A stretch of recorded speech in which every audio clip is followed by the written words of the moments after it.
Oh, snap. Welcome back to the channel, y'all. My name's Patrick. If you like true crime, I'm live every single night. Make sure you hit the subscribe button. Make sure you hit the like button.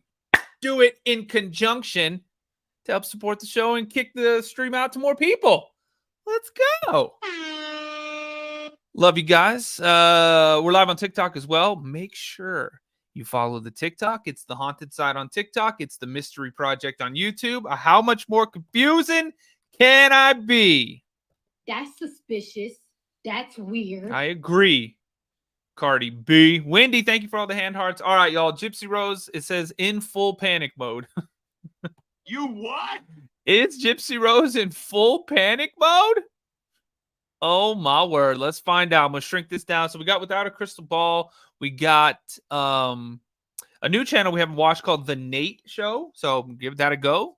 And Anxious Ant. We've watched one video from Anxious Ant, but we're going to check out another one. So let's do it. You guys ready? I hope so. I hope so. I hope y'all are ready. Hang on, let me make sure everything's good. All right, yeah, we're good. Y'all, YouTube, hit the thumbs up button, though. We got to get 100 likes ASAP. What's going to happen first? YouTube getting 100 likes or TikTok getting 25,000 likes? I don't know. Let's find out. All right, shrinking myself down. Here we go. I think we have a great shot at parenthood. And honestly, I don't have any mixed emotions. I think that everything's going to go just fine with the people that we have in our lives and the ones who are there for us. And there's a lot of love in our circle. So I'm fully confident that everything's going to go. Yeah. Whoa. That's where I came Flash on the side or something. I don't want to get into that at all. I don't want to get into that at all. We've lived and we've learned and we've had conversations and you know, we adapt and we overcome. Was that part of the PR guidelines? The kid? No. Okay. I've got nothing. I've got apps, and this is honestly, I've got nothing to do with her PR team. That is all it true her. that she's spending $13,000 a month on her PR team? That is not true. However, Gypsy's financials are her own business. I don't ask. She doesn't tell. Hi, friends. It's What the hell? Is it true this? That's not true, but I have no idea. That's what I got from that statement. That's crazy as hell. Y'all, TikTok, hit the follow button if you're new here. Tap the screen like crazy. 25,000 likes. And hit me with the little hand heart action. It's Katie from Without a Crystal Ball. Welcome back to my channel. It is Wednesday, August 14th, 2024. Gypsy Rose Blanchard's parole is a big question and topic of discussion over on the TikTok and all over the internet because she was recently found to have communicated with inmates, which is a violation of her parole. Communication with inmates. Can't have that connection. Technical You're on parole. violations don't necessarily land someone back in prison, but Gypsy has been trying to do a lot to try to dispel rumors that everything is fine. So much so that she wants to go on her private Twitter to refute posts that I've made. Not a pritter. That's them private Twitters. Of screenshots and things. Don't you have to pay to get those? How dare you? I don't know. Things that she's said to me and claimed that these are false. She actually said that the conversations that I'm posting are all false. Gypsy is a pathological liar, and she also wants to protect herself and pretend like she's not doing what she's doing, but she is. So Gypsy has parole stipulations. She and I talked about these Parole-ulations, if you will. at length, many times, about her behavior on social media and what she can and cannot do.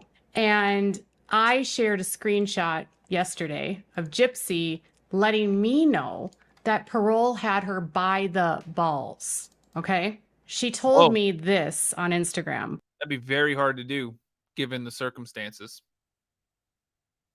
But what is clear is they are bigger because I have restrictions that prevent me from defending myself.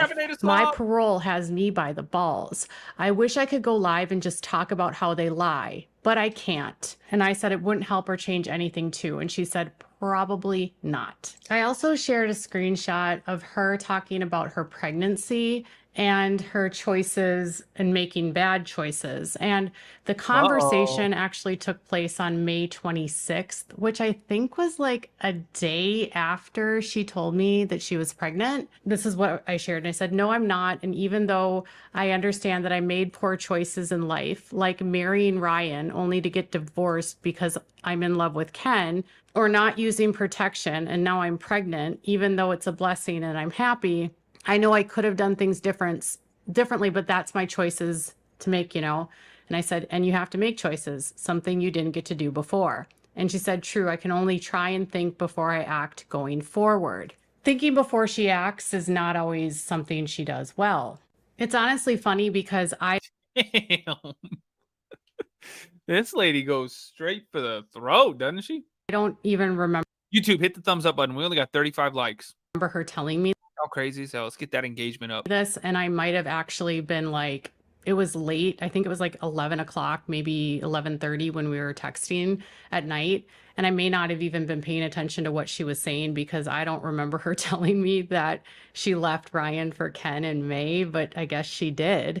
And I guess that's not something that she wants to know, the public to know, because one of my followers actually follows her over on Twitter, and someone posted a copy of my Instagram, and it says, what I don't get is she talks so much shit about Gypsy, but Gypsy still talks to her knowing she tells her her business. I don't understand. And then Gypsy responded saying that conversation, like many others, is false. So what I had to do is make a screen recording of the conversation just to show and that this conversation really did happen, that it really was in May, that it really was something that was real. And at this point, I don't have any reason to lie. And I'm sharing and being truthful about everything because I want people to understand what this family is doing, what Gypsy is doing, how she's conning the public still, how they're involved. Thanks for sharing the live, y'all. Hit that little arrow down there, share it out. TikTok, hit the follow button if you're new. My name's Patrick. If you like true crime, I'm live every single night. If you like true crime and kittens, look at this. Here's my kitten. Her name's Montreal. Kittens, follow for kittens. Hello, kittens. Give the kitten a follow. And YouTube, hit the thumbs up button. Let's go. Hit the subscribe button. And if we're live, y'all, we're live on YouTube as well. The Mystery Project is the name of the channel on YouTube. Come subscribe and you can actually see the video. So you hear everything on TikTok, but you can see and hear everything on YouTube. Let's keep going. Involved in some kind of money laundering, embezzlement, in my opinion, related to her payments for all of these shows, how she's profiting what she did to her mom. And I put the screen recording out, and interestingly, she has responded to my posts by deciding to go private on Instagram. And I find this interesting because the last time that I made a public post kind of denouncing her and exposing the stuff that I knew about her and the trust money and the funds and all of it, she made a post on her Twitter saying that a private Instagram was coming soon because she didn't want the hate. So she changed Oh my God. it to Gypsy-rolled.insta. So much like she was before, when she gets caught, she goes private, she goes offline, and she tries to act like there's nothing to see here. Oddly, at the same time this afternoon, she posted that there was no arrest of any kind, which was strange because I haven't paid attention too much to what's going on TikTok or even on Twitter about Gypsy, but I don't know that I recall anyone saying she was arrested. So I also think it's weird that she hashtags her own name from her own account. I mean, it's just strange, but what do I know? She apparently wants everyone to see what she's saying on her Twitter, even though her Twitter is in her name. You would think she wouldn't need to hashtag her name. And her Twitter is private, so only people that follow her can actually see this. And Whoa. the hashtag won't show up publicly for anyone that's behind not following her. It's private, so the tweet won't show. So if she wants to get this out, she's doing this behind a private account. So I was like, there is some serious damage control going on here. She's very carefully panicking about what's happening. And Nina, the beauty influencer, Oh my gosh, Nina. We watched a few of her videos. she's over on TikTok. And interestingly, back in May, Gypsy told me that she was in therapy trying to deal with Nina because Nina was her biggest bully. Now, I don't know much about Nina, but I will say that Nina is a beauty person. So she does makeup and she talks about a lot of things. She promotes products. I used to think she was terrible because of Gypsy. Now I kind of just view Nina as someone that she shares what she hears from other people. She discusses her thoughts. She does some of her own research when she's looking into things. People reach out to her and give them her insight about what's going on in the family. And she's very clear in her posts that what she is sharing is alleged. She never claims anything as fact. And she, like many people that do commentary, share what she suspects or her assumptions, which is what anyone can do. Anyone that can do talking about a public figure. And so she was calling Nina her biggest bully, which I thought was so weird. Like, girl, you have real problems in your life when you are so worried and focused about Fancy Maselli and Nina PJ, thank you. being your biggest bullies. Because these two women, all they're doing is sharing what they hear and what they know. And that's not being a bully. But I digress.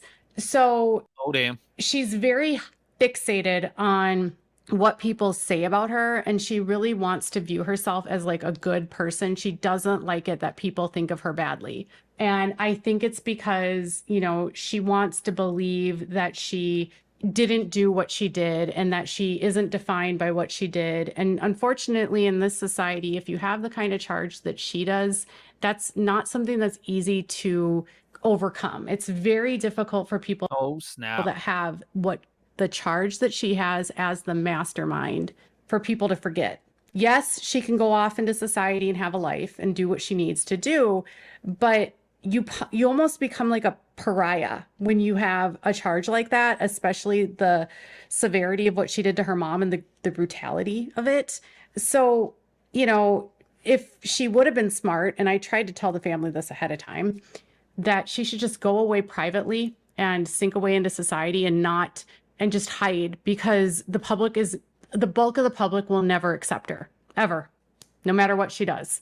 Because some crimes are so egregious and so despicable that society as a whole doesn't give people a second chance for them. I'm just sharing. Oh, what do y'all think? TikTok, hit that follow button if you're new here. YouTube, hit the thumbs up button. Let's get 100 likes. The truth of what society does. Some people believe in second chances. Some people believe in the false narrative that she promotes about herself, but most people don't.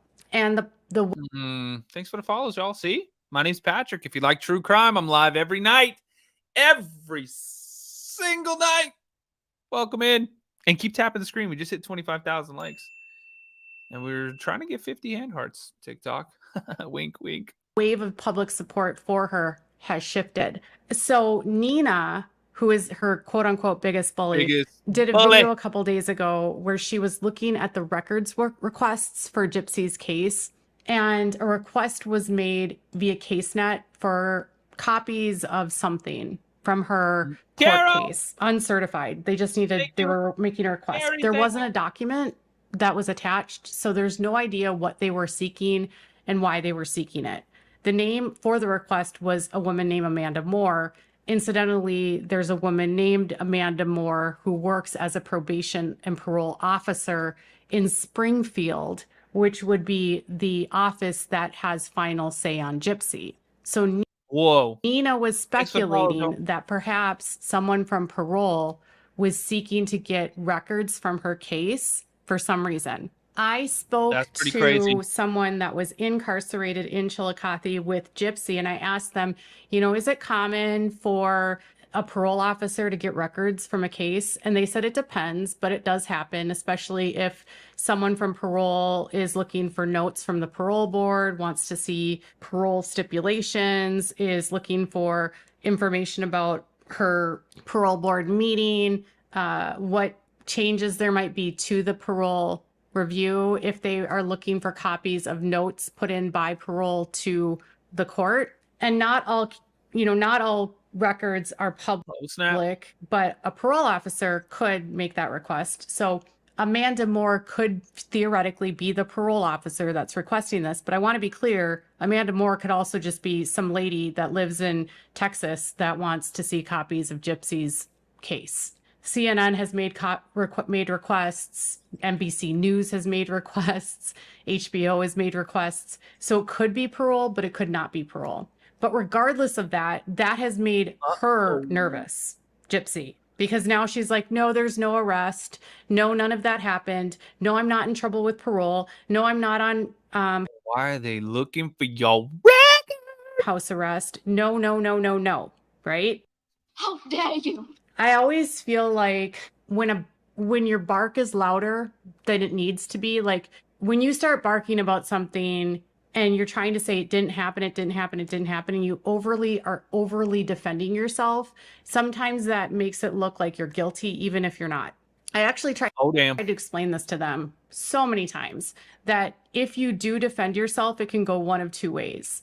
It can either look like the people that already believe you will believe you no matter what, and the people that hate you are going to hate you no matter what, or the people that don't support the profiting off of a schmurder and a schmurderer becoming a celebrity are going to dislike her no matter what she does and no matter what she says. She calls them haters, but I would just call them concerned citizens. And I tried to explain to her, like, it doesn't matter. Nothing you say or do is going to move the needle for the people that don't like you. It won't. It's a losing battle. It's worthless. I'm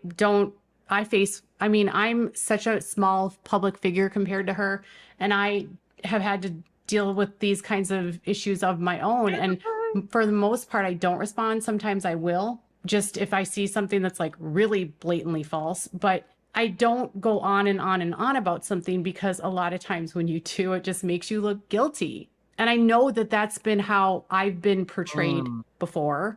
And so I thought she might consider that advice, but you have to do what she's going to do what she's going to do. And if things were going as good as they were, and if Gypsy was as happy as she was happy as she claims, she wouldn't have time to be online to address all of this negativity. She would be focusing on what matters in her life, which is taking care of her health, taking care of her mental health, going to therapy, perhaps getting into school, going to college to get a career.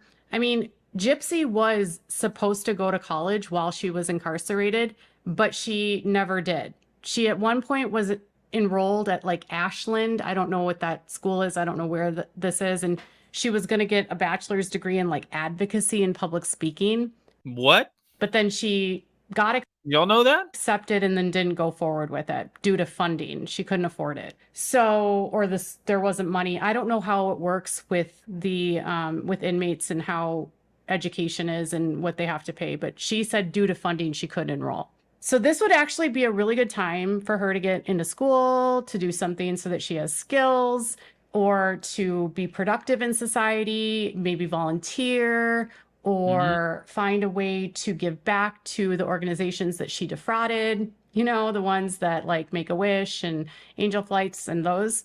But instead, she's spending her time consumed with the negative comments, mostly because, in my opinion, she's trying to get away from the truth, and she's trying to change the narrative of what the truth is. And she doesn't want the public to believe that people have caught on to her. I was watching a video of Nina. Oh, Lord. And whoever Nina is talking to in the family, she's posted like 4 parts on her TikTok. I will say a lot of what she's saying about Christy is accurate. In a recent one, the person was telling her that Christy was feeling like guilty about enabling her and wondering if she was enabling her. And I know that this is something that a lot of people have talked to Christy about. It was something I talked to Christy about. It was something Christy admitted to doing, being afraid to say no, being afraid to get on her bad side, because we all know what happens when someone gets on her bad side. Jeez, oh Lord. Her mom ended up unalive. And I also remember, so that was one thing, was that Nina's video set was talking about. And then another thing had to do with the genetics and finding out about the microdeletion. Christy claims that she found out about the microdeletion in January, but I know that they knew she had a chromosomal disorder before that. What I don't think they knew or understood were how much of what Dee Dee did or had done for Gypsy, like the medical procedures and like the ear tubes and the eye surgeries and the feeding tube, was actually a product of her microdeletion. Eye issues, ear infections, failure to thrive, feeding issues. So oh Lord, the person was saying that that was a game changer for Christy. You know, I was actually on the phone with Christy the day that she was looking at it, and we were on the phone with her and another person for like 2 or 3 hours going over it and talking about the different symptoms of the microdeletion. And I won't say that I don't recall Christy ever saying to me that it was a game changer. The way that Christy positioned it was, well, Dee Dee must have known this, and then she took it and ran with it. That's how she phrased it back then. The problem with Christy's assumption was that they didn't know about the microdeletion until 2011, and all of the surgeries that Gypsy had leading up to it and finding out what she had were done before that. So there would be no way for Dee Dee to have known prior to 2011 that Gypsy had this specific microdeletion, and then all these specific issues were being cared for were a product of it. So Dee really, dear Lord. Smitten Kitten, thank you. Steph Case Files, thank you. couldn't have taken it and ran with it because she didn't know yet. She didn't know until 2011. And once they found out about what she had, and she was older and she was an adult and she didn't need as much care as she did before, and she had grown out of some of the issues, which does happen. Like the feeding issues can improve as you get older, and the issues with ear infections can get better as an adult, and her eye issues KK, howdy, man, will never change. But Christy's assumption back then was like, well, Dee Dee just took it and ran with it. Now, I do suspect that maybe Christy, in the back of her mind, is starting to suspect that maybe there is more to the story, and maybe Gypsy did need these surgeries. I think if Christy was going to admit any of this, she would have to be drunk or on drugs, because she's very careful about what she says when she's sober, and she tries not to stay away from the narrative. And like, she's very careful because she's very obsessed with her image, just like Gypsy. And Nina's message did say that she was drunk when she was talking about this, so I could believe it. I could believe that Christy is onto it and knows, and she knows that she's been snowed. But at the same time, Christy's also as much a part of the problem as Gypsy, because she's the one that's dictating what Gypsy does and says, and she's the one that's dictating all of these contracts.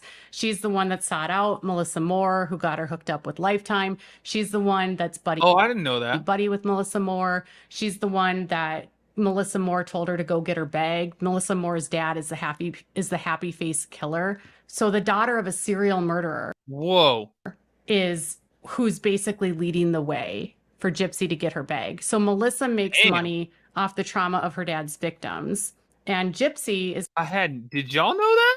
Making money off the trauma of what she did to her mom, and the trauma of her it's crazy as hell of her mom's family and their loss. It's actually gross if you think about it. So does this mean that Gypsy is going to be violated and put back in prison? You know, I spoke again to that same inmate, and they said it's going to take a lot for her to be violated. Like, she's not going to go back to prison before they try other strategies with her. Other strategies couldn't. Dang, really? Ruckman, thanks for gifting a membership. Appreciate it. YouTube, hit that thumbs up button. We're still not at 100 likes. 39 to go. TikTok, hit the follow button if you're new here. My name's Patrick. If you like true crime, I'm live every single night. Welcome in. Tap the screen like crazy. Hit me with those hand hearts. Rizzo, I like your eyes. Oh, thank you. My mama grew them. I just keep them moisturized. Smitten Kitten, howdy, ma'am. Thank you for that. Yo, we're trying to get 50 of those hand hearts. Help support the show. This TikTok channel is not monetized at all, other than the live gifts and the subscription. So thanks for supporting the show, y'all. I appreciate it. Helps me go live every single night. But y'all hit that follow button and let's keep on going. Include that she has to check in with her PO every day, or that she can only stay at her parents' house and not at Ken's, or they could put her on an ankle monitor. There you go, y'all. See them follows coming in. But she's not on one. They could have her go into a treatment facility. They could put her into a halfway house before they put her back in prison. But if she continues to just continue to break after they've set those new strategies in, then she could go back to prison, but she would never go back to Chillicothe because she's pregnant. That's the way that the inmate said. There's another like prison that's, I think, a step down that they go to. It's not as like, it's a lower security prison, and it has other resources for medical than Chillicothe does. No matter what, Gypsy would never go back to Chillicothe, according to this inmate. And then if she kept... Oh, by the way, TikTok, if you want to watch the video, like actually see the videos we're watching, come over to YouTube, search The Mystery Project. You'll find the channel. Subscribe. We hit 16,265 subscribers on YouTube. Crazy as hell. Channel's only just a couple of months old. You guys are insane. But come on over. Let's see if we can get 16,300. That means we need 35 people to come on over. Catches new charges, you're going to be the one that does it? Then of course she would be violated. But on technical violations, it would take a lot for her to be revoked. Like even a dirty UA might not automatically put her back in prison. That could just put her into treatment. Or getting caught drinking might put her into treatment, or put her into outpatient therapy or something. But the fact that she's like, there's no arrest of any kind. Kaylee, yep, we're on Rumble too. It just makes me feel like that's something that's always on the top of her mind. And as she said, Parole has her by the balls. And so what does Parole have her by the balls for? She can't defend herself, and yet she constantly defends herself. And so what does she do? She uses her best friend, Bree, to harass people and to make their lives miserable and create troll accounts. And she'll send her followers to attack people. Attack anyone that says the truth. And recently, like, I've been sharing a lot on TikTok, but when I post about it on my Instagram, a lot of her followers come follow me, and they're like leaving nasty comments to me, telling me I'm obsessed and that I have some sort of vendetta and that I'm doing a smear campaign against her. Now, I recognize that it's shocking to some people that I've changed my tune and changed directions of what I was thinking, but I felt like if I didn't say something and I just swept it under the rug and just went along and never opened my mouth about her again, that I would be doing a disservice to those people that I told that, hey, you should trust Gypsy. You should follow her and support her. I'd spent so many years telling people to support her that I felt like I have to now tell people this is what's actually happening behind the scenes. This is why I don't support it anymore. And you all should be very leery of what she says and does, because they're scamming you. They're conning you. They're lying. And they only care about money. And I truly believe there are crimes being committed. That's my opinion. If anything happens from that, I don't know. Someone sent me an email a couple days ago and claimed the FBI is investigating them. Again, I have no idea. The FBI never announces investigations anyway. But regardless, she's worried. She's worried about the truth. And now she's going private. There could be a threat of arrest at some point. We never know. But Gypsy is being Gypsy. And I want to be clear, like, her whole life she spent being a criminal. And then she went to prison and became a better criminal. Oh, Lord. C-Bonbon, yay, 2 months on YouTube. Heck yes. Thank you so much, C-Bonbon. You're amazing. That she's not going to stop being a criminal. She's not going to stop being a scam artist. She's not going to stop being a fraudster. She's not going to stop being a con artist. That's all she knows how to do, and it's all she wants to do. Gypsy doesn't want to change. And so it's not a matter to me of if she's going to go back to prison, but it's when and for what. I just hope it's not for schmurder. Oh, damn. Nurse K. So what are your thoughts? Let me know in the comments below. Make sure to give this video a thumbs up. Make sure to subscribe if you haven't subscribed, and click the bell so you never miss a video. Do it. Do it all, y'all. Oh, my word. Let's keep it going. So this is a new channel. Here we go. Jenny, thank you so much. TikTok. Go. Let's crush that. Come on. Let's crush that. We're halfway there. We can do it. I'll pin it one more time real quick. Bam, let's do it. Hit the follow button. Let's get 75,000 likes. We're almost there. YouTube, hit the thumbs up button. We got 12 likes, so we're at 100. Come on, y'all. 2 more videos to go. What else do we have? We got some Gypsy Rose is back. Gypsy Rose Blanche. Okay, didn't think it was ever going to. Is this Scott Starch? What was that guy's name? Back in like the 2000s, he did like all those famous like songs. Like, wasn't he like Jason Derulo and all that stuff? Look, dude looks exactly like him. Must be his son. But this is Nate, the Nate Show. Link is down in the description, y'all. Check him out. Give him a little subscribe action. Let's see what he's got to say. It's happened. Life is good. Thank you. Okay. Gypsy Rose Blanchard, you know, has been on the show a lot. We've been watching a lot of the Rose. We've been watching a lot of Gypsy Rose. And, you know. Hey! Why are you taking that? She's one of these people that, you know, has taken the world by storm from her, you know, her crime. Her fucking kill. Trucking. Oh, Lord. Man. But there's been a lot of drama since she's got out of jail. She was married to a guy, and then they got, you know, divorced. They had a whole reality TV show together. And ever since then, I've been kind of like chronicling or trying to loosely follow any type of drama going on between them. Gypsy Rose moved on to another guy. His name is Ken. And Ken is like, you know, 3 or 4 tiers higher than what, you know, the looks of her original husband, Ryan, looked like. Ryan Anderson. Damn, that dude just called Ryan ugly? That's crazy as hell. Is, you know, her former husband right here. Okay, he's been going through it. He's really been going through it since the big divorce. A lot of people were criticizing him on the show. They were saying he's a little bit spooky and creepy. Okay? Hovering over her fucking phone. Trucking. Oh, Lord, this dude's going to be dropping F-bombs like crazy, isn't he? You know, Gypsy's on the edge of her fucking seat. Oh, trucking. Scared of the punch every second of the day. I have to fucking... Trucking. Find this Lifetime video. Entertainment and educational purposes only. YouTube, TikTok, overlords, everybody. Lord have mercy. What do you need, Dallas? Hey, calm down, buddy. I'm about to show you guys. Oh, damn, he's going to show us. But there's been a lot of drama going on. I've kind of seen some back and forth. People throwing slight at each other. Throwing what?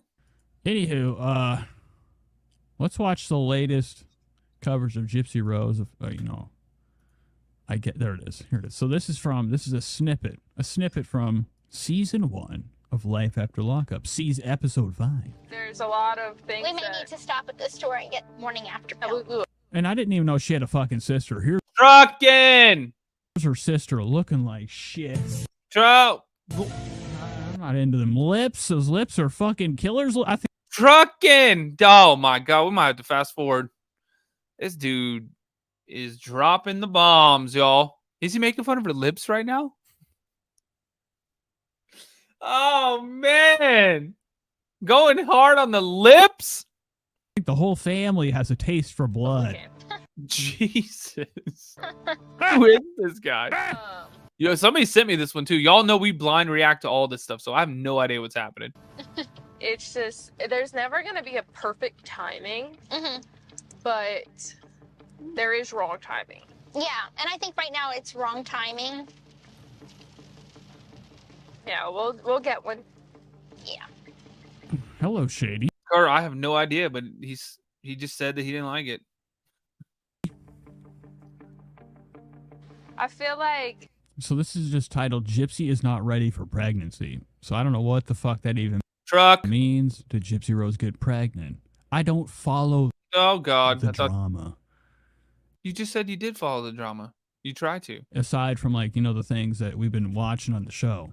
You know, Ryan is he's a Christian guy. I think he's a man of the Bible, a man of the big letter T. A lot of people, they praise the letter T. Okay, like it's going out of style. She's what? Definitely open. And I wouldn't be shocked. And the one thing I've noticed about her sister, it looks like her fucking mouth is all the way the wrong, you know, cocked up. This and the way she, like, you know, opens it, it's at a slant. I should have known better. The whole family's twisted. To Oh my God, who is this guy? Kim, thanks for joining the channel. You are now a misdemeanor. Thank you, thank you, thank you, thank you, thank you, thank you. Me a lot more with But I mean, she's blowing Gypsy out the water, okay? Light years ahead of like Gypsy's fucking Trucking. disgusting rat look. Oh my god. This guy just said she looks like a rat. Holy hell. TikTok. Hit the follow button if you're new here. Tap the screen like crazy. Hit me with those hand hearts. We're almost there. We got halfway through. And YouTube, hit the thumbs up button. This dude is going in hard for this family. Yo, my name's Patrick, though. Hit that follow button. Desiree, thank you, thank you, thank you, thank you. And I don't want to do that to Gypsy, but come on, man. This is what we're dealing with. And what I noticed since like all the drama's been going on, a lot of people have been going to her sister. Her sister does live streams on TikTok, allegedly. And she kind of spills some of the drama. She's just a nicer car than me, says Infected Mushroom. What kind of car does she have? What kind of car do you have, Mushroom? yeah, we'll get one. Yeah. I feel What is that song? like she Oh, about this car. Look at the steering wheel. What is Oh my god, he's gonna make fun of her car now? this? You know, imagine See my shorts. Thank you for subscribing. Very much appreciated. Y'all click that link that's pinned up in the top of the chat on YouTube. like the car that of my dreams would have a ashtray right here. Ashtray right here in the center. I could flip this up. Nothing, nothing but, a good time. Okay, driving, flicking a cig. Ash is going all over. I have a race car fucking What is he talking about? cover going over my leather wheel. I feel like she's definitely opening up to me a lot more with Dylan says the T for Trish. relationship and Imagine that. Imagine everybody going to fucking church. Trucking. They're praying to the almighty Trisha Paytas. her sex life. What? Big Like, T. it's sister talk, it's girl talk, and I'm like glad she could come to me with these things. You ready? Yeah. You know, Gypsy likes to say I may be the younger sister, but I'm older in some ways, and I strongly believe that. And it is me wanting to Is he just watching? Is this the documentary, y'all? protect something, and I just want what's best for her. Oh, I thought there was a dead body. I wouldn't be shocked if they would just drive so Oh my god. Did he say that he thought that it was a body in the back? That's crazy as hell, isn't it? peacefully with a body just laying in the back seat, just dead. I know in the big picture, Ryan and I want a family, but right now it's just not. So Ryan's probably really pushing. He's got a hankering for. Oh Lord. Kim, thank you for gifting 5 memberships. That's crazy as hell. Thank you so much. Bunch of people grabbing memberships over on YouTube. Very, very sweet of you. Y'all, if you're just tuning in, we're watching videos that you guys send me about Gypsy Rose. This one is from somebody we've never watched before, and you guys know I blind react to everything, right? So I never watch something and then watch it with y'all. So yeah, this dude's going in hard. He is going in hard on this family. So let's keep going. For a kid. Oh, did we get a little sub too over here? I missed it. Who subscribed on TikTok? Ryan is exceptionally fat. He's expanded most people's size. Okay, he's on a level of weight that only a limited amount of percentage of the world consists of. Okay, they're filled up. He got this girl. Probably met her on some prison ass fuck. Oh my word, trucking. Bullshit dating. Oh my god. Or Lord, right? That's what I'm saying. True comment, Megan. Good to see you too. Website for prisoners to have the time to fucking meet up with some. God, this dude is so many curse words. Buddy. He looks like Chris Cornell, but not Chris Cornell at the same time. Okay, that they can't have in some of these jails they allow conjugal visits. Which imagine that. Imagine Ryan going in there to have sex with Gypsy in the prison bed, laying on her, covering. Dear God, what is this guy talking about? Bring her. I feel like Ryan just like that boy just laid on top. Oh Lord. All right, I'm good. I'm good. Sorry, y'all. That was the majority of this video, but dude, that's crazy as hell. And here we go. No, I am not on house arrest. I can prove it. So these are my feet. Okay? No ankle monitor. I'm not on house arrest. I'm not going back to prison. Oh Lord. Kim Dixon, thanks for $10 super chat. Hell yeah, very sweet of you. Thanks for supporting the show. Hey y'all, this is Anxious Ant, I think is that the YouTube channel? Anxious Ant. Let me double check that. Anxious Ant, yes. So make sure you go subscribe to her. Let's keep going. Not. Oh, thank you. Thank you for the lion. So no, I am Damn, a not lion? on house arrest. I'm not in trouble with my parole officer or my supervision. So squash that rumor right now.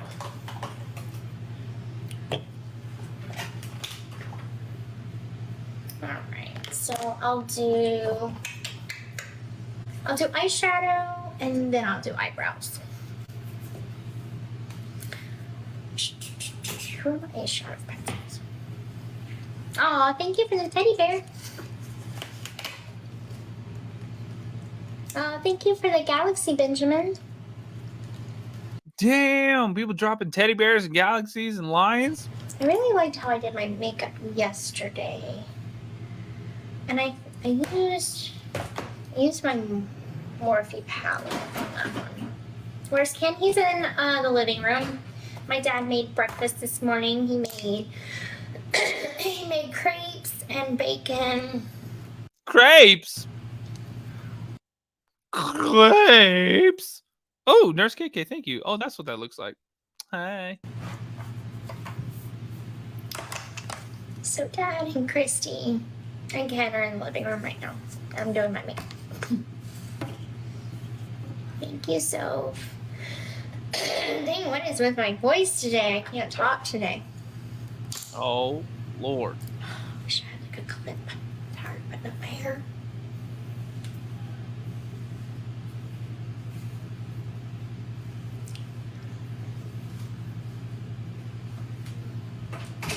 No, I don't need anything from Walmart.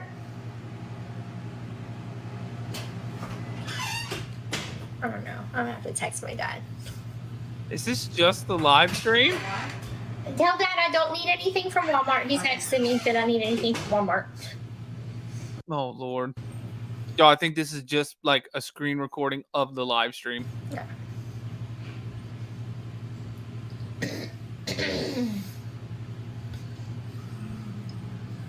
What am I doing? I'm getting ready for the day. Did y'all send me a screen recording of the live stream? It's like 15 minutes of her live stream. Oh, no. Am I getting trolled right now? Did y'all troll me by sending me this? Do I have any pregnancy cravings? Yes, sweets. And thank you, Kinsey. When's my gender reveal? Tomorrow. So I'm craving sweets, like icing, but like I try to limit myself on that stuff because I know that it's not particularly healthy, nor does it help the Icing isn't particularly healthy. You what?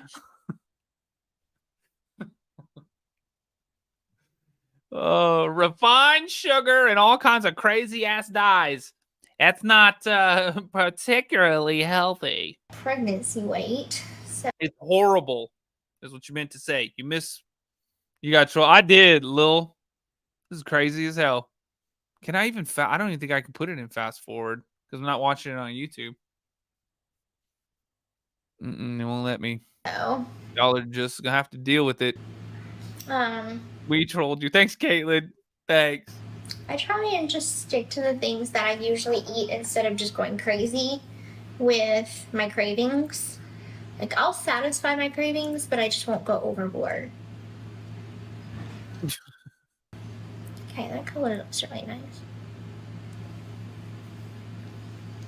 Thank you, Benjamin. Krista, thank you. Uno skip. Y'all, there's nothing left. That one video where the dude was going ham, going in on him, that was the majority of it because it was like a 40-something minute video. This one's only 15 minutes. But that's all I have. That's all we got, dude. This is all I got. Man.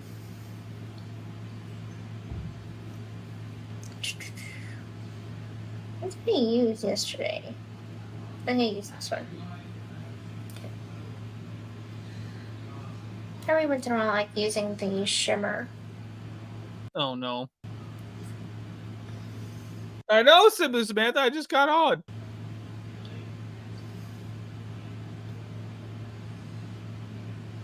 Oh, that looks really nice. So I'll do like a base color and then I'll do a shimmer. And then I'm going to do something else. Y'all, I'm going to go to bed. You what? Oh, I got trolled. I got Gypsy rolled. It's like Rick rolling, but they just send me her live streams instead of content about her. Patrick, it was a Radiant Brit that she did a video about the cost of Gypsy's makeup. Oh, God. Oh, no. That's crazy as hell. That's crazy as hell. Desiree, Cash App. Thank you, Desiree. Off the Grid Galaxy action. Y'all, I don't have anything else to look at. I had nothing. Agatha May. We could do some Agatha May action. We could do some Agatha May action. Let me see if I can get some Agatha May action. Agatha May Detective Agency. Ooh, 38 minutes too. Yeah, Agatha. Yeah, Agatha. Okay. You guys want to do it? You know what? I'm going to let y'all decide. YouTube, let's get 200 likes. We're at 123. Stacia with the crooked Asia. Thank you for the hand hearts. TikTok, let's hit those hand hearts and we'll get the Agatha May going. We need 11 more hand hearts. 11 more hand hearts. Get them, y'all. Get them. And I'm going to try to get this. Hang on.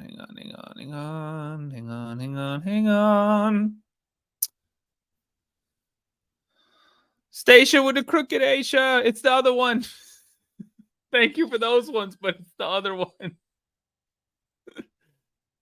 Oh, God, this is going to be loud. This is going to be loud. Oh, saved it. That was supposed to be real loud. Okay. Desiree, thank you. Okay, let's get rid of this. Remove from studio. Present video file. Where is? There it is. There it is. Rook, man, dude. Thank you for the $2 super chat saying, Agatha May. Agatha May. Welcome. Bam. There she is. We got some Agatha May action, y'all. 38 minutes. Oh, thank God, Agatha May. What? Whoo. Let's go. He needs some milk. Oh, damn. Delinda, thank you so much. Coming in hot. Who else? Stacia with the crooked Asia. Ashley Green. Desiree. You guys coming in strong. All right, let's go. You guys ready? Little Agatha May action. Agatha May action. Oh, I need to change the picture. Hold on, y'all. Hold on, y'all. I bet we can't get 500 bears, though. Let me reset that real quick. TikTok's mad as hell at me right now. Y'all hit that follow button, too. My name's Patrick, if you like true crime. Where the hell? I don't even know how to change the picture anymore. Been so long since I had the debt. Oh, there it goes. Turn it off. Turn it back on. Oh, Lord. Hang on, TikTok. I'm gonna be right back. 2 seconds. YouTube, you guys can still see me, but I have to go in and get.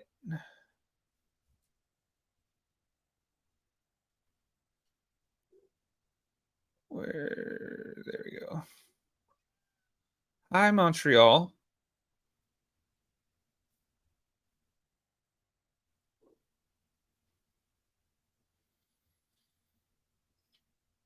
There we go. Back, y'all. Sorry, I had to get the picture. Okay. You guys ready? You guys ready? I guess it's time, huh? It's time. It's time to get serious on them. We got to get serious on them right now, y'all. So we better do this. Welcome to, or welcome back to, the Agatha May Detective Agency. I'm Agatha May, and this video is Chapter 6 in the zany adventures of the Not-So-Secret Secret Club. Before we get started, I want to say that I've gotten behind on thanking everyone for the super thanks you've given. I really do appreciate you all so much. Also, I left a comment on the last video, but I'm still receiving questions about it, so just to let everyone know, I unfortunately do not have any type of recording of the interview the group had with John Paul. So this Facebook group was supposedly started to explore all sides of the Mica Francis case, but in reality, the group descended into a hate fest for the Francis family, for the protesters, and for anyone who thought differently than they did. Oh, We've damn. taken a look at how the group lowered themselves into a cesspool of vitriol, but how did they get there? What, or who, was the compelling force behind it all? Some people have said that I must have a personal rivalry with someone in the group, and that's why I'm calling them out. That's not true. I didn't go looking for this group or even have any idea it existed. Someone messaged me with screenshots. Once I started seeing what the group was about and who was in it, I knew it was something that needed to be exposed. Oh, I mentioned in the last video that some members of the group were spreading lies into the other groups that were pro-Mica. I don't know if they knew they were lies at the time, but they didn't bother to fact-check anything either. They were all misled into thinking a certain way about this case. Oh, Lord. More than anything, when I started this series, I wanted to get it right. I wanted it to be a slow reveal of this group, because what was going on in the little secret group had started in the larger groups. There was a vendetta that was fueled by malice and hate and revenge. Oh, Lord. Even though the word justice was used, it wasn't about justice, and it certainly wasn't about Mica. So let's get on with Chapter 6. Who's the busiest old biddy? Everyone, meet Spaghetti, or as she's known in the secret little group, Betty. Betty is a footloose and fancy-free gray-haired grandma type. She's not afraid to let down her hair or take out her teeth. She claims she's very close to John Paul Miller and knows all of his misdeeds and all of his dirty little secrets. She knows his life intimately. She knows the Francis family intimately. Whenever someone in the group had a question about John Paul or the Francis family, Betty was there with an answer. What a little know-it-all. Occasionally, she pretended to not know the answer, but I think she was just trying to be tricky. She was ridiculously transparent when she pretended to not recognize a photograph of Mica, though. She claimed to know Mica so well, but couldn't recognize a photo of her. People in the group who'd never met Mica could see that it was her, but Betty feigned ignorance. Betty can be a bit of an odd duck sometimes. Betty said she started her first Facebook account to expose the Francis family. After the settlement between John Paul and the family, she said, "I think I'm actually going to put this account on the shelf for now. My goal was always to expose the Francis family, and it seems they have done that themselves. If an investigation does come to pass, I will be back to support justice for Mica. Until then, be safe out there." But Betty's a big fat liar. She didn't put her account on the shelf. She is still out there, that old battle axe. For She called her a battle axe. clarity's sake, I'll be using the name Betty for the many accounts she's had the past couple of months. Betty really has been a busy old biddy. The first account Betty used in the Justice for Mica group was Justice Unhinged. She then became Justice Jenkins. Oh my God. Justice Unhinged. Kim, thank you so much. Another $10 super chat. Damn.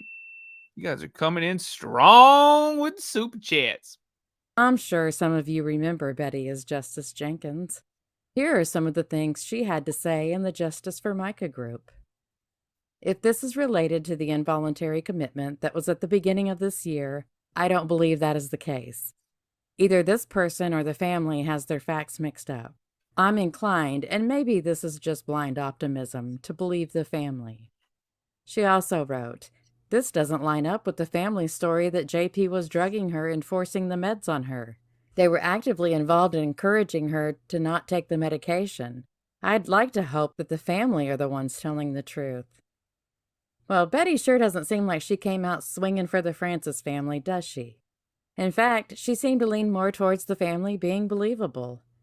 That seems odd for someone who claims they started their account just to out Mica's family. Betty is a sly old thing, isn't she? Betty was also trying to squeeze the group for information and asked, "Can you post this evidence that allows you to be positive she was followed? I would like to submit it to the FBI." Well, sure, Bets. Just like Russell Long sending a cease and desist letter asking Well, sure, Bats. for people to send him all the evidence they had against John Paul.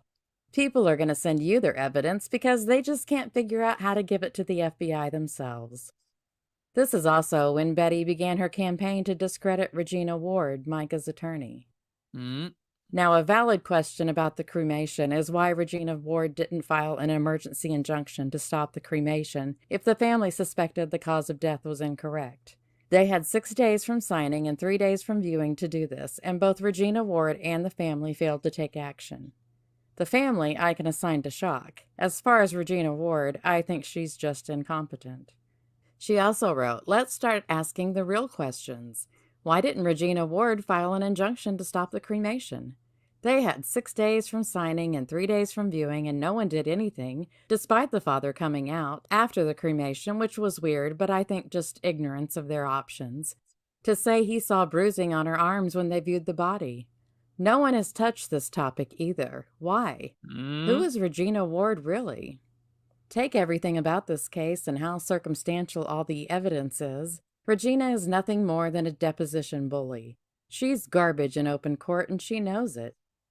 Well, Betty's just a regular spitfire. I'll bet she goes out to her local cowboy bar on ladies' night and just rides the heck out of that mechanical bull."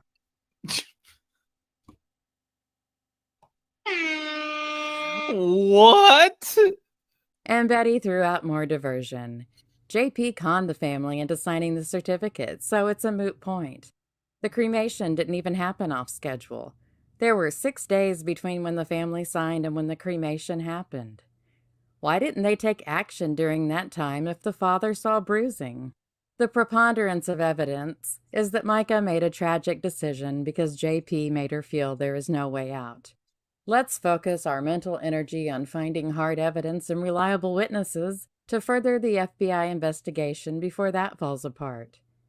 The fact that the father is posting a half a dozen times in one day asking for people to call in tips is a bad sign. Please stop with all the distractions and conspiracy theories so we can focus our collective mental energy on achieving justice. Betty sure seems to be fixated on the number 6.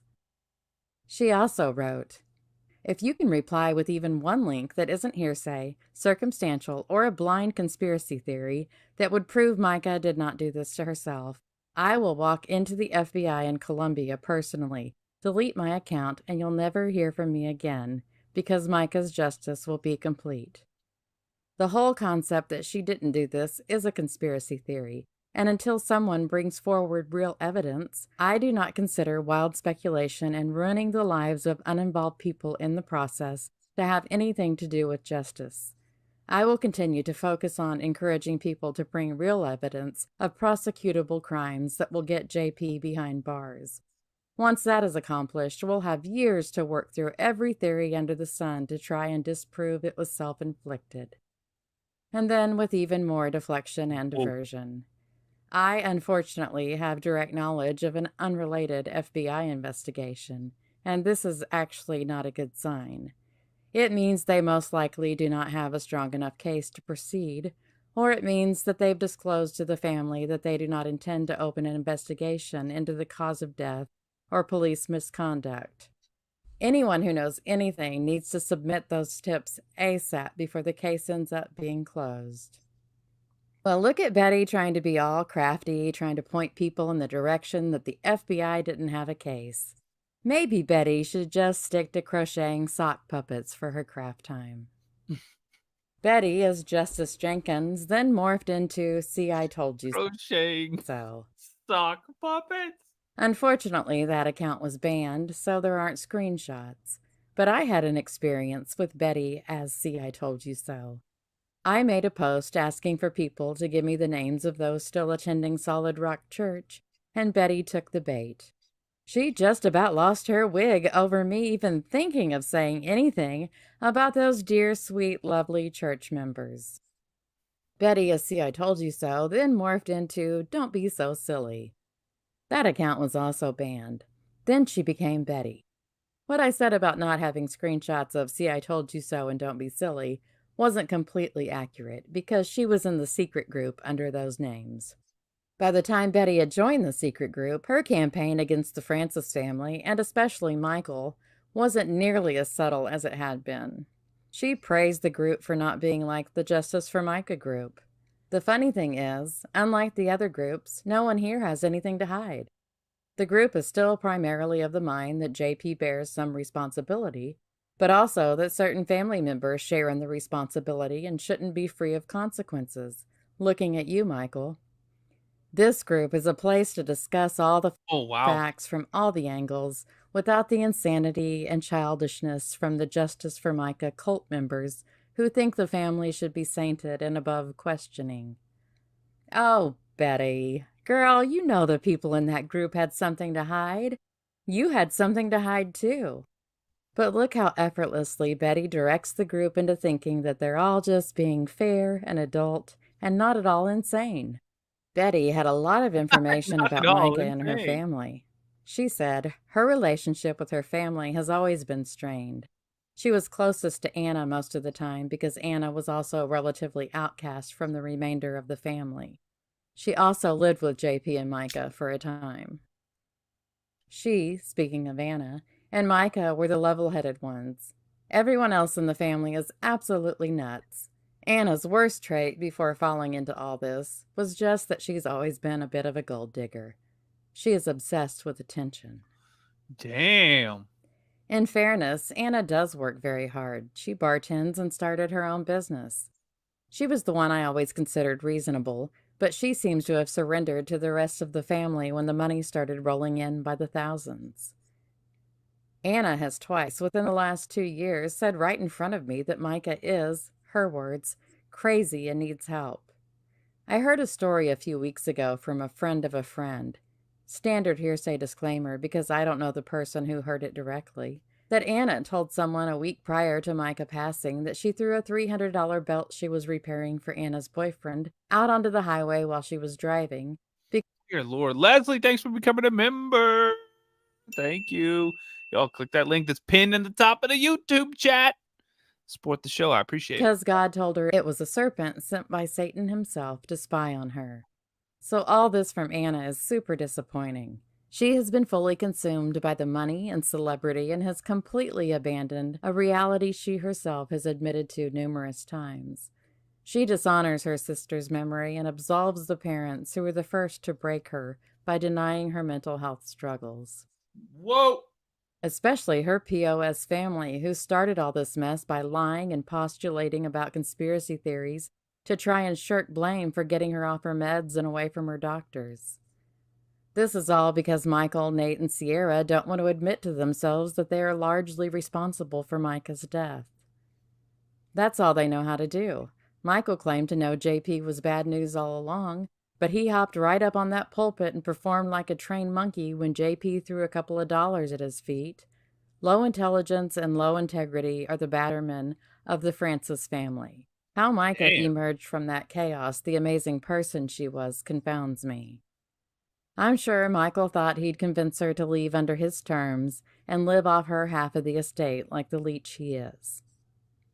Looks like the admin in the big group is back to deleting factual posts about the family.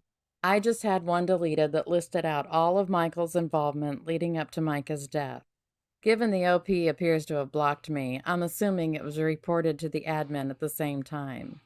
Some people just refuse to process the truth. Yeah, that money was spent a month ago. Neither of the parents is employed full-time. The whole family is full of grifters. I tried so hard to warn people, too. Even if I could access that group, they'd have some reason not to apologize. Yikes, Betty! Did you run out of Preparation H or something? Because you seem super butthurt. Betty made sure the group knew how to tell when John Paul was lying and when he wasn't, too. She said this about Yo, she put up the Betty's bombastic butt cream. Apply as needed. Whoa, Agatha. his interview with Rich McHugh. You can clearly hear the difference between when he's lying and when he's being truthful. Razors, reason for the PI, acting like he doesn't know what hallucinogens are. All lies. But then especially talking about that family, he's almost certainly telling the truth. When he stops lying, he loses that fake, whiny-pitched pulpit voice he does and drops an octave, leans in, and gets very matter-of-fact. He's lying the vast majority of that video, though. So, John Paul was lying through... Oh, Lord. TikTok, by the way, hit that follow button. Hit that follow button if you're new here. And let's get those bears, y'all. Hit me with those bears. most of the interview, except when he was talking about Mica's family. Fascinating, Betty. Just fascinating. Betty would also talk about what a horrible person John Paul is. She said, "So an important thing to know is that JP is an absolute narcissistic piece of human filth. He's a liar, a Holy hell. serial adulterer, and little more than a con man in the pulpit. While I spend a lot of time calling down the wild conspiracy theories because I believe that justice requires the truth, I will not be sad to see JP lose everything. He also had the most significant role to play in why she took her own life, and I hope he faces consequences somehow. He's the same in real life. Bridget, thank you. He tries to win arguments by quoting scripture and being louder. But people who separate themselves from his sources of influence see him clearly for who he is. A small-time con man posing as a pastor in a church that exists solely for the purpose of profit, regardless of its non-profit designation. I'm not saying Mica didn't have her own issues. I'm acutely aware of them. I'm just telling you, as someone who knows JP and his dirty laundry, he is an objectively bad person. I wish I could say more, but I need to prioritize my Oh, Lord. Bridget, anonymity thank you. above exposing details. He's such an idiot, and this is why he can't be trusted.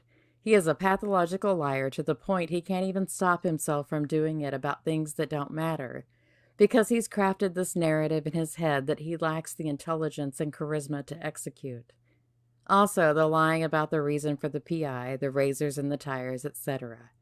Just to own up to being furious that she was cheating and ask forgiveness. I don't get it. He's a pathological liar and thinks that recall equals intelligence, but he's very dumb and only convinces other dumb people to believe him. I am and always will be against JP. I'm just disgusted by the money grabbing from the family. It's so distasteful. Betty said that John Paul definitely hired prostitutes and that he definitely cheated on Entertainment and educational purposes only, TikTok overlord. Mica multiple times. Betty told the group that John Paul sent inappropriate pictures to random women. She also said that he definitely had Mica followed. Betty, as Justice Jenkins, even knew what kind of trackers were put on Mica's car. The trackers were larger devices with battery packs, according to the mechanic who must have deleted his post. Well, I'm guessing either there never was a post made by the mechanic, or maybe the mechanic was Nick Jenne, who was working at the car dealership where the tracking devices were discovered on Mica's car. Oh, Lord. Desiree, thank you. Betty also said that while John Paul didn't murder Mica, she thinks he's responsible for driving her to end her life. And Betty absolutely hates Robbie Harvey. She said things like, "Going to be funny if this ends up tanking his entire platform. He went all in on this case and got zero mainstream exposure. also doesn't have a foothold on any new cases. If it turns out JP is exonerated, Robbie Harvey is going to be ruined. Not to mention the defamation suits are going to be nuts. Betty also said, "Hey, the Robbie Harvey, do you remember when you said, 'Remember this moment, this exact moment,' when you responded to me trying to tell the world who the Francis family really was? Well, remember that exact moment because I told you so." And then Betty had a list about Robbie Harvey. 1. He has become the primary source of content for this case, as others have either dropped off or been minimized, like JLR. So he's getting a ton of exposure, and despite him pointing out certain videos are demonetized, he's getting a ton of shares and new followers, and all of that factors into his overall monetization. That's why he's pushing YouTube so hard. He doesn't care if a few videos aren't monetized because the interactions and subscribers will drive his ad monetization on future topics. He tries to play games with how he explains it, counting on no one having that knowledge. Then he crossed me. Oops. 2. He's a narcissist. JP embarrassed him on that live with Justin early on. RH brought all his followers in only to be told the drop-off or the live wouldn't happen.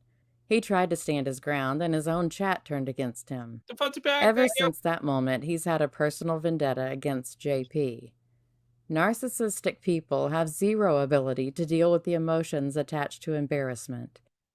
You can see in how he gets incredibly angry talking about JP, then has to fake compassion, empathy, etc. by not speaking and looking down and to the left away from the camera for a long, dramatic pause.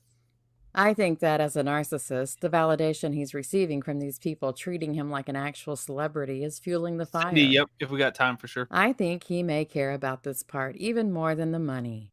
He's clearly got white knight, I'm a nice guy, Sigma soy boy energy, and this is probably the first time in his life he's ever felt any sense of true self-worth, or that he has purpose. He's definitely the type of guy who would let his wife take over in a bar fight while he limp-wrist slaps at the air and screams, "Stop!" Betty also said this about Robbie Harvey. I spoke with someone I know in the Columbia field office. I don't ever want to disrespect his office, so I started the conversation saying, I don't want to discuss the Mica Miller case, if there is one at all. I just want to know one thing. Is the FBI coordinating any communication with Robbie Harvey? He knew who RH is. He is apparently a running joke there, and the only communication RH has ever had with the FBI is via the tip submission line, and possibly a press attaché who would have given him generic, read-from-a-manual answers. LMAO.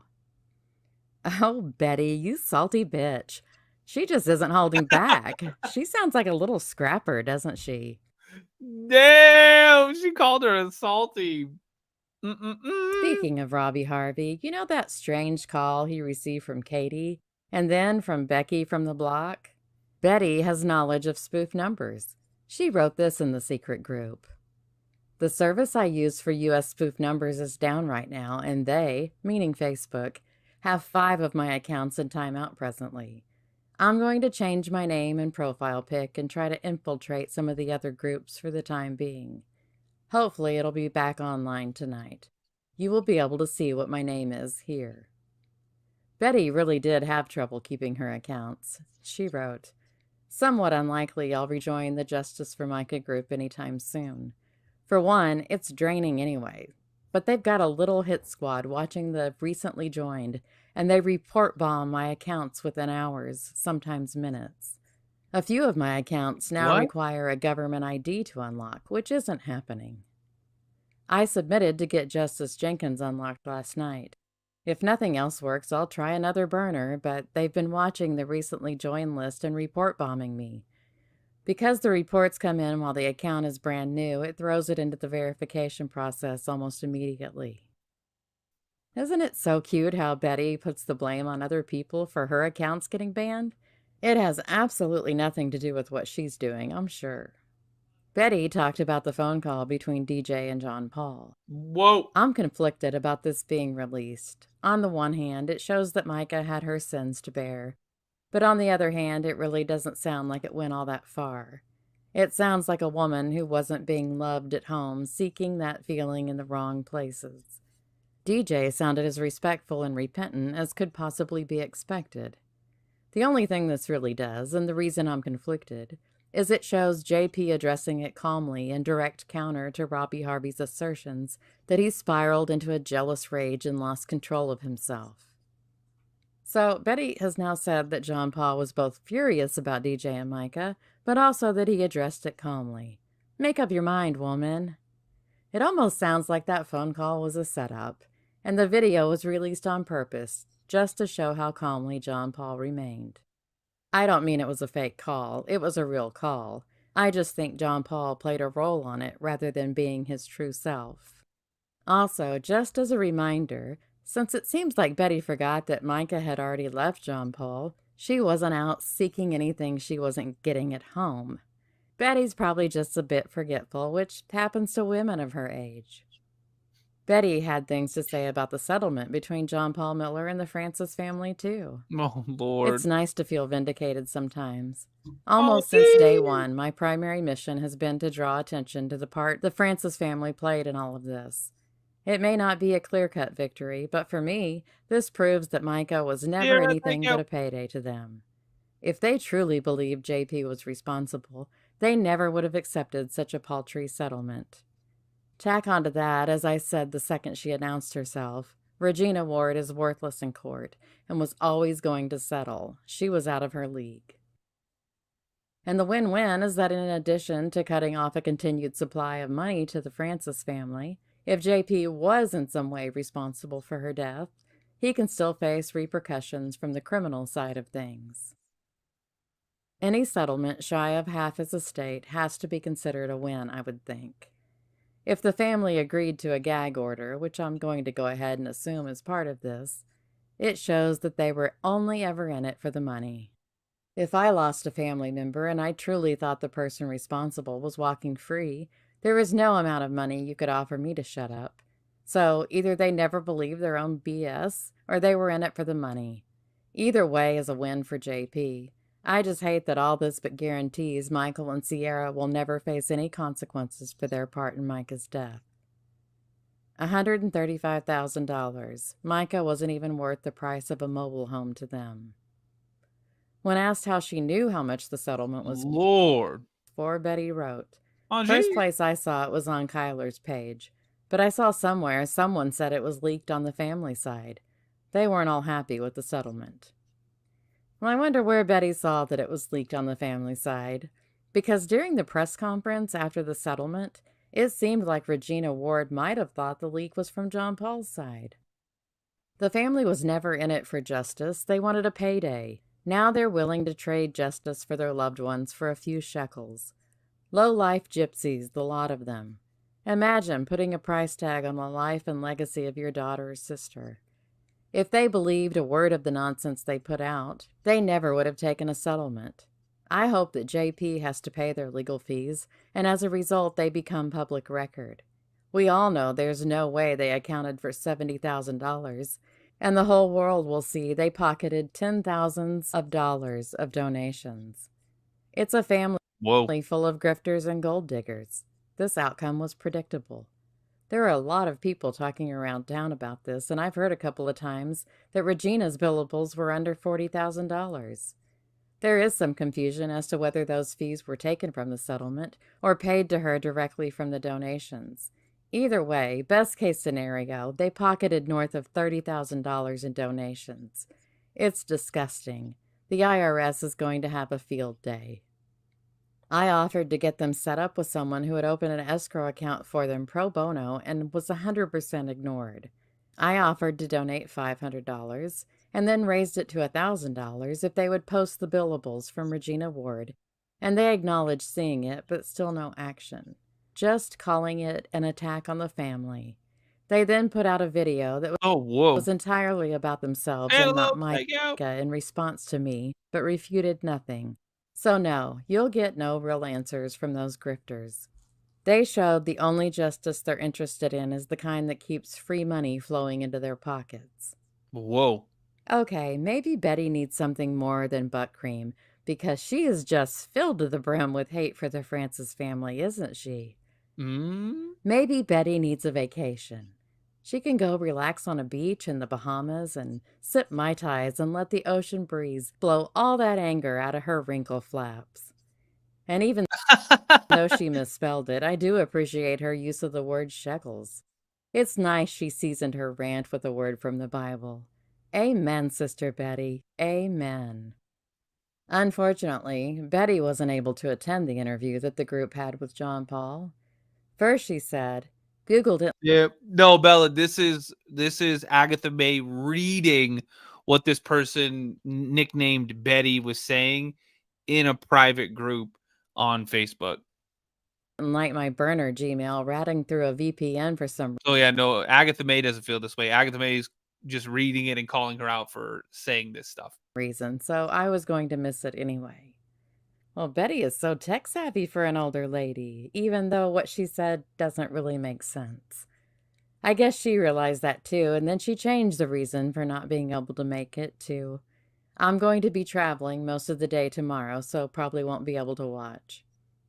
Betty was also the one who came up with the idea for there to be a list of questions the group wanted to ask John Paul. Betty sure is a thinker, isn't she? She also said this about the interview. I'm so conflicted. I could throw some daggers that I know he'd refuse to answer, or on the flip side that he'd have time to prepare a BS answer for. I don't want to be responsible for tanking it. But Buella DeVille assured Betty that John Paul wouldn't have the questions beforehand. So just who is Betty? Why is she so passionate in her hate for the Francis family? Why does she blame them for Mica's death? Why does she hate Robbie Harvey? Why is she so protective of Solid Rock Church? Who does Betty remind me of? Oh, I know. John Paul Miller. Justice Unhinged. Justice Jenkins. See, I told you so. Don't be so silly. And finally, Betty Stewart. Please keep in mind that this is merely my opinion, and I'm not stating it as fact that Betty is John Paul. But here are some reasons that I think she is. Recently, Betty responded to someone accusing her of being John Paul with, anyone that has 2 brain cells left can see that my speech and typing patterns are completely different from JP.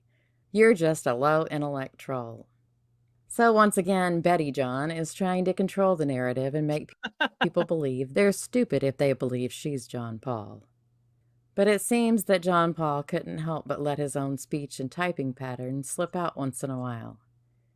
Betty made a comment once that she couldn't access the talk at the moment. The only other person I've heard say the talk instead of TikTok was John Paul. Betty often uses IIRC in her writing, which isn't common. It stands for, if I recall correctly. John Paul also uses that phrase when speaking.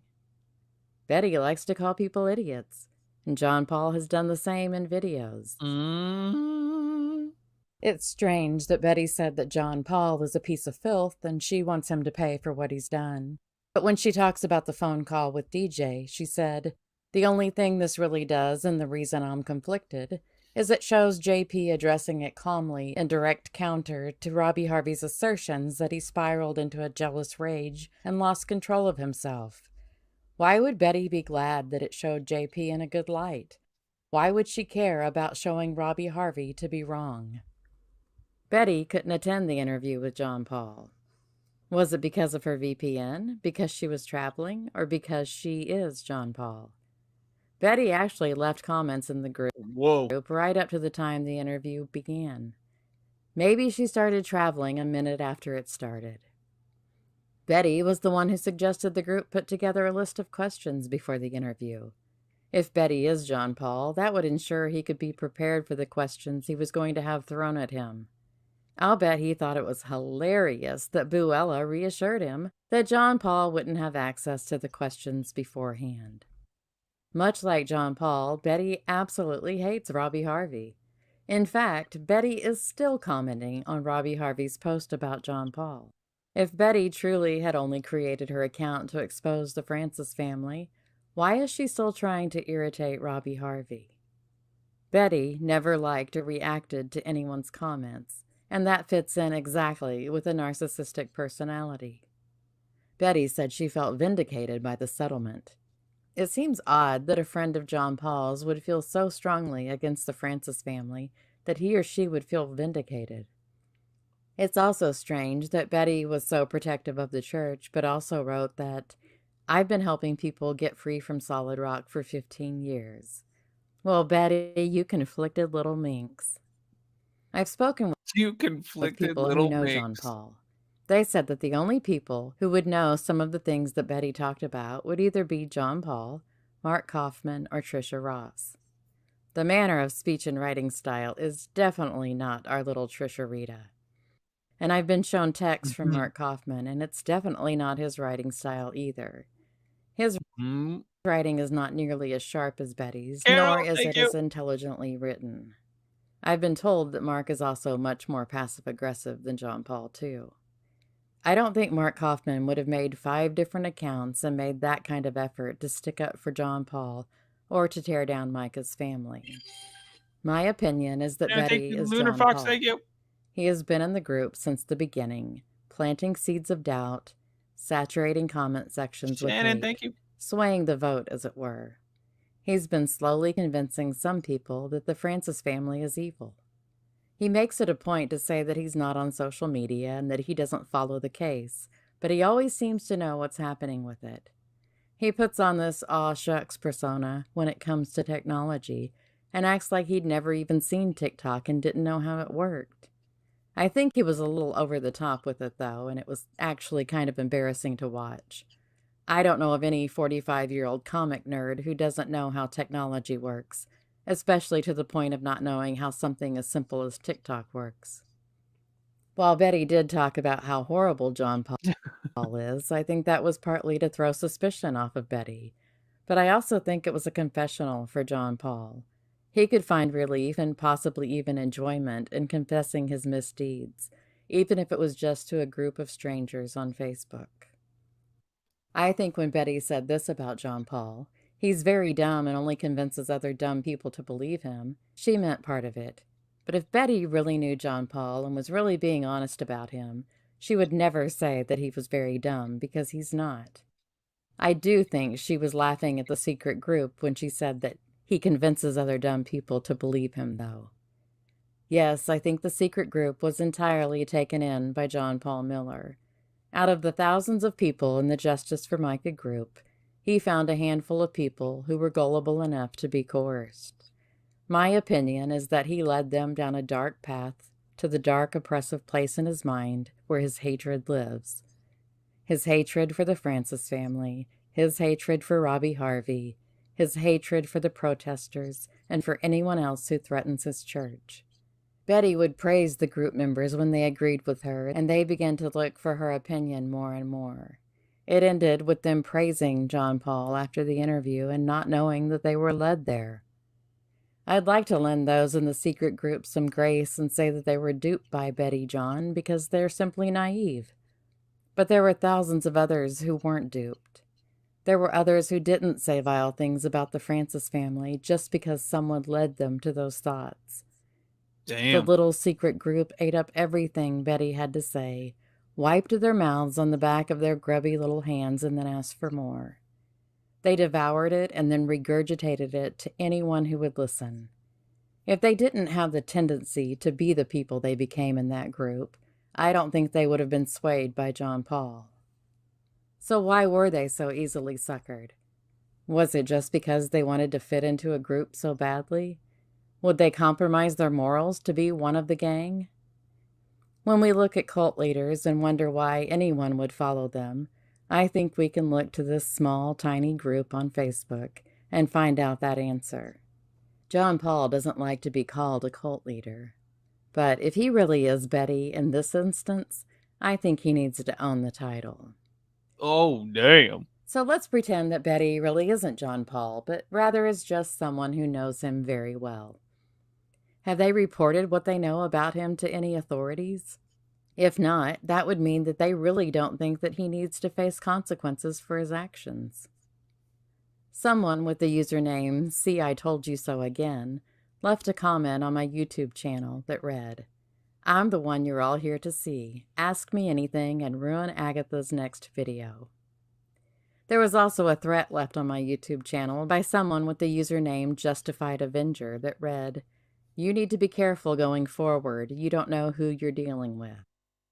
One of John Paul's goblins claimed that I was a schoolteacher in Virginia and even included her and other staff members at the school in an email that was threatening to report her to federal authorities for online harassment. They were convinced that I was her. I am not. This is the type of person who is in that little Dear Lord. secret group. The kind to hear something and not bother to look for information that backs it up. They didn't seem to care about the actual truth. They found something that fit their agenda and ran with it. So we are still standing for justice for Mica. We won't back down. I'm going to start talking about cases other than Mica's. I'm still going to post about hers, but it's time to start branching out and fighting for justice for other victims too. And at times, the videos will just be about a good story. Thank you so much for watching and for being so patient through this series. Until next time, stay safe and be happy. Oh, man, Agatha May. Oh, Lord have mercy. TikTok, I love you guys. Hit that follow button. We got 98 bears left, y'all. Hit me with those little bear actions. It's unbearable. YouTube, I love you guys. Thanks for all the subscriptions tonight. Thank you for the super chats, being here, all the thumbs up, y'all. 50 thumbs up away from 200. Love it. I love you guys. I'm out of here. I'm getting some sleep. Go back and rewatch the live streams. And I'll see y'all tomorrow night, 9 p.m. Pacific time. Love you guys. Be safe.